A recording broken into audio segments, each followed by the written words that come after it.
these declassified materials did show that the United States government was really planning on doing false flag events that would have been terrorist attacks on U.S. soil so that they would get public support. In today's video, you're going to learn 9 conspiracy theories that's just going to make you shake your head in disbelief that our government actually did these things. So the next time that somebody labels you as a conspiracy theorist, here are 9 examples that you can show them of quote-unquote conspiracy theories that actually turned out to be true. And you can show them that maybe you're not the crazy one, maybe they are the one that swallows and buys everything that they are told. So let's jump into this. If you complained that it seemed like that social media was either hiding or throttling any posts or videos that you made that was critical of the vaccine mandates or the COVID-19 lockdowns, you were more than likely labeled as a conspiracy theorist. However, just recently, here in 2023, the Biden administration argued in court that it should still be allowed to persuade social media companies to police posts that were critical of their COVID-19 treatments or of wearing face masks. The attorneys argued that their persuasion was okay because it wasn't coercion. Also, internal emails of Facebook showed that they were deleting or banning or blocking posts that were claiming that the COVID-19 virus was man-made, and those emails, those internal emails, said that they were blocking these posts or deleting these posts because of pressure from the Biden administration. And then when you take into account that YouTube actually suspended Senator Rand Paul's YouTube channel because he was questioning how effective the face masks were at combating COVID-19, you now have proof that the social media giants were indeed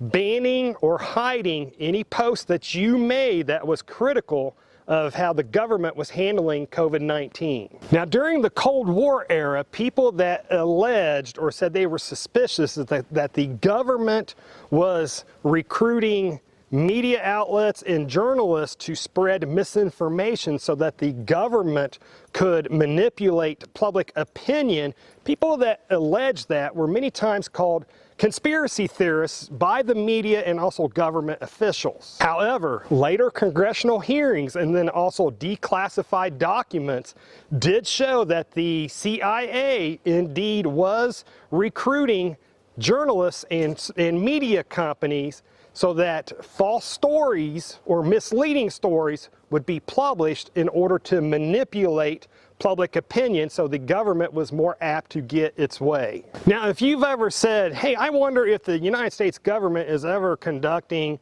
secret biological or chemical experiments on the United States population, again, you were called a conspiracy theorist. However, government inquiries and also declassified documents revealed that in the 1950s, under the name of Operation Sea Spray, the United States Navy did release microscopic bacteria and other pathogens over the city of San Francisco so that they could simulate a biological attack and see how quickly those pathogens spread over the city. Hey, maybe this explains why San Francisco was such a screwed up place. Now, in the 1950s up through the 1970s, if you were a political dissident and you complained that you thought that the U.S. government was targeting you and or your organization, you were more than likely called a conspiracy theorist. However, through investigative journalism and also congressional committees, the FBI's covert operation called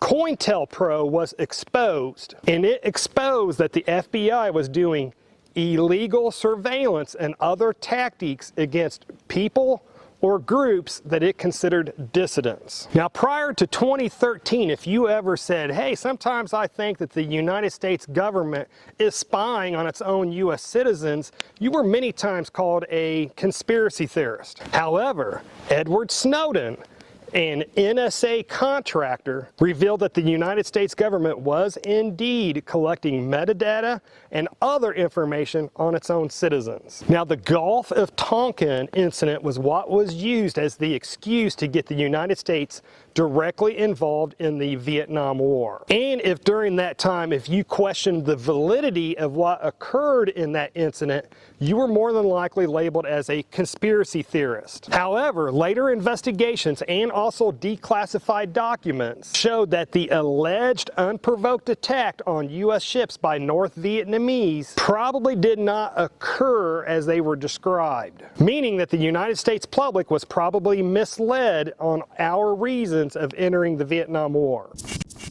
If you really want to take control of your medical prepping, you can get this book that I wrote that has over 400 pages of simple recipes of how you can make natural medicine after the grid goes down from the common trees and plants that grow around you. If you have high cholesterol or high blood pressure or high blood sugar, there's recipes in this book for you. I wrote this book to be a potential lifesaver for when the grid goes down and you don't have access to professional medical help. And at the time of me filming this insert, it has over 400 pages and costs about 25 bucks. But if you don't want to pay 25 bucks for a physical copy of this book, there is also an ebook version that only runs about $10, and I will put a link to both of these down below so you can check them out if you want to. And if you don't want to learn how to make your own natural medicine, then you should check out Jace Medical, because through Jace you can get a year's worth of your prescription medicines up front. That way, if the grid ever goes down, then you will already have a year's worth of your cholesterol medicine or whatever medication that you're on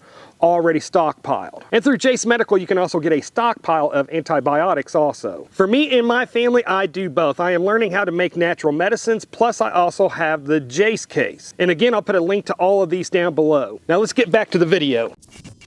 Now, if you've ever said that the United States government may use a false flag event so that it will get support from the general public in something that it wants to do, then more than likely you have been labeled as a conspiracy theorist. And if you don't know what a false flag event is, it is where the government causes a tragedy to happen so that public opinion will sway towards what the government wants to do, and the government can use that tragedy to get what it wants. So if you've ever been called a conspiracy theorist for saying that, in the 1950s, declassified materials did show that the United States government was really planning on doing false flag events that would have been terrorist attacks on U.S. soil so that they would get public support to have a war on Cuba. Now, this was called Operation Northwoods, and luckily it was never executed,